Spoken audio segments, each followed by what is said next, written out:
Assalamu alaikum, my dear friends, and welcome back to my YouTube channel, Math is Made Easy by Shahid Sir. Today in this lecture, we are going to solve question number 6 of exercise 8.1, and the name of the chapter is Quadrilaterals. Before starting the lecture, my request to new viewers or those who haven't subscribed this channel yet is to subscribe this channel and don't forget to press the bell icon. तो start करते हैं। Question हमारे पास है diagonal AC of a parallelogram ABCD bisects angle A, show that it bisects angle C also and ABCD is a rhombus. तो एक parallelogram हमारे पास given है ABCD और इसमें ये गिवन है कि AC डायगोनल एंगल A को बाइसेक्ट कर रही है।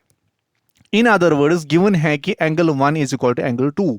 तो पहले पार्ट में हमें दिखाना है कि it bisects angle C also, यानी angle 3 is equal to angle 4 हमें दिखाना है। सबसे पहले मैं लिखूंगा गिवन क्या है हमारे पास। सो गिवन ए पैरेललोग्राम, हमारे पास एक पैरेललोग्राम है ABCD जिसमें AC डायगोनल बाइसेक्ट कर रही है एंगल A को, in which diagonal AC bisects angle A, ये हमारे पास गिवन है। तो एंगल A बाइसेक्ट करने का मतलब है angle 1 is equal to angle 2।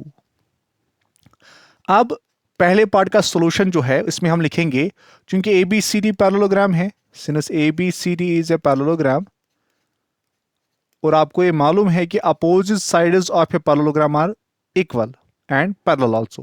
So therefore we can write that AB is parallel to DC because opposite sides of a parallelogram are parallel. And at the same time अगर आप देखोगे AC is transversal, तो इसका मतलब angle 2 और angle 3 बराबर होंगे because these are alternate interior angles. So therefore angle 2 is equal to angle 3 because these are alternate interior angles and they must be equal as AB is parallel to DC. इसी तरीके से also चूंकि AD is also parallel to BC, again ये opposite sides हैं parallelogram के, और फिर से हम कह सकते हैं कि AC is ट्रांसवर्सल। दोनों केसेस में AC ट्रांसवर्सल है, तो इस केस में हम कह सकते हैं कि एंगल 1 और एंगल 4 बराबर हैं। हम इसको इक्वेशन सेकंड यहां पे नाम देख सकते हैं। Again it is a pair of alternate interior angles. तो दो इक्वेशंस हमारे पास आ गई। आल्सो हमें ये गिवन है कि एंगल 2 बराबर है। क्यों? क्योंकि AC डायगोनल एंगल A को बाइसेक्ट कर रही है, तो ये हमारे पास गिवन डेटा है। अब अगर आप तीनों इक्वेशंस को गौर से देखोगे आपको क्या रिजल्ट मिल जाएगा।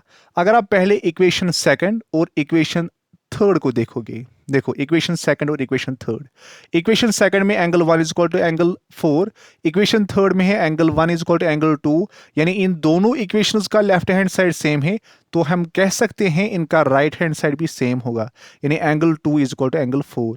अगर आप फर्स्ट को देखोगे वहां पे हमने लिखा है angle 2 is equal to angle 3, तो इसका मतलब एंगल 4 और एंगल 3 भी बराबर होंगे।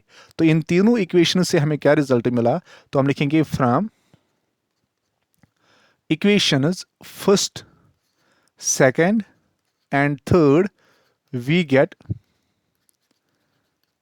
Angle 3 is equal to angle 4। यही तो हमें प्रूव करना था, यही तो हमें दिखाना था। इसका मतलब हैनस, इसका मतलब AC जो डायगोनल है it bisects angle C also, angle C also. तो पहला पार्ट प्रूव हो गया। अब दूसरे पार्ट में हमें प्रूव करना है कि ABCD जो है इट इज ए रोम्बस। उसके लिए मैं क्या करूंगा, जो दूसरा पार्ट है मैं लिखूंगा इन ट्रायंगल ABC। अगर हम ट्रायंगल ABC की बात करेंगे, इसमें एंगल 2 और एंगल 4 बराबर हैं। ज़रा बोलो कैसे एंगल 2 और एंगल 4 बराबर? अगर हम देखेंगे जो हमने पहले पार्ट में सॉल्यूशन किया, अगर आप इक्वेशन सेकंड और इक्वेशन थर्ड को देखोगे, मैंने ऑलरेडी बोला यहाँ पे एंगल 1 और 4 बराबर, एंगल 1 और 2 बराबर, इसका मतलब एंगल 2 और 4 बराबर हैं। तो using equation second and third, तो रीज़न हम देंगे यहाँ पे यूजिंग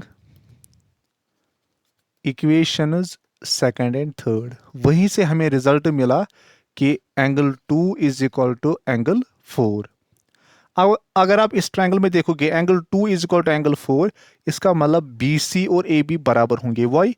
क्योंकि आपने कॉन्सेप्ट पढ़ा है in a triangle sides opposite to equal angles are equal, so which implies B C is equal to AB. You can name it as equation 4. तो रीजन हम क्या लिखेंगे? Because in a triangle, sides opposite to equal angles are equal. So sides opposite to equal angles, इस वजह से बराबर है। इसी तरह से अगर आप ट्रायंगल ADC की बात करेंगे, also in triangle ADC, इसमें भी एंगल 1 और एंगल 3 बराबर हैं। अब बोलो कैसे? फिर से देखो जो हमने पहले पार्ट में सॉल्यूशन दिखाया था। अगर आप इक्वेशन फर्स्ट को देखोगे, फर्स्ट में हमने क्या दिखाया? 2 और 3 बराबर, ठीक है ना? और अगर आप इक्वेशन थर्ड को देखोगे, फर्स्ट और 3 को कंपेयर कर लो, यहाँ पे 2 और 3 बराबर, यहाँ पे 1 और 2 बराबर, यानी इनमें कॉमन आ गया 2, इसका मतलब एंगल 1 और 3 क्या है? बराबर है।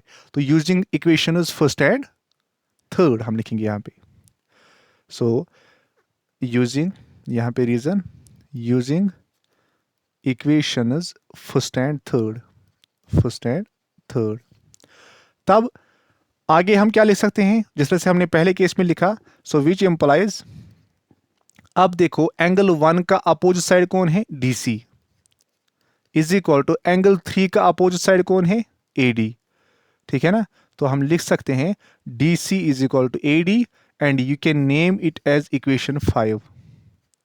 इक्वेशन 5, रीजन वही, sides opposite to equal angles, equal angles. पहले ही गिवन है कि ABCD क्या है? पैरेललोग्राम, और आपको मालूम है अपोजिट साइड्स जो होते हैं पैरेललोग्राम के वो इक्वल होते हैं।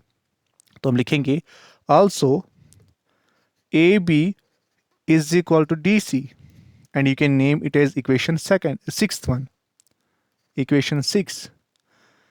रीजन क्या है? ये क्यों बराबर है? Opposite sides of a parallelogram are equal, इसी वजह से मैंने ऐसा लिखा। अगर आप इन तीनों इक्वेशंस को गौर से देखोगे, फोर्थ, फिफ्थ और सिक्स्थ, पहले हमने दिखाया AB is equal to BC, फिर हमने दिखाया DC is equal to AD, और अभी हमने दिखाया कि AB और DC भी आपस में बराबर है। इसका मतलब ये चार, उनके चार साइड क्या हैं? बराबर हैं। तो हम लिखेंगे from equations fourth, fifth and sixth we get what we get, that AB is equal to BC is equal to CD is equal to DA. In other words, we can say that ABCD is a rhombus, because rhombus is a parallelogram in which all sides are equal in length. Hence ABCD is a rhombus. So in this way we can solve this question. Thanks for watching.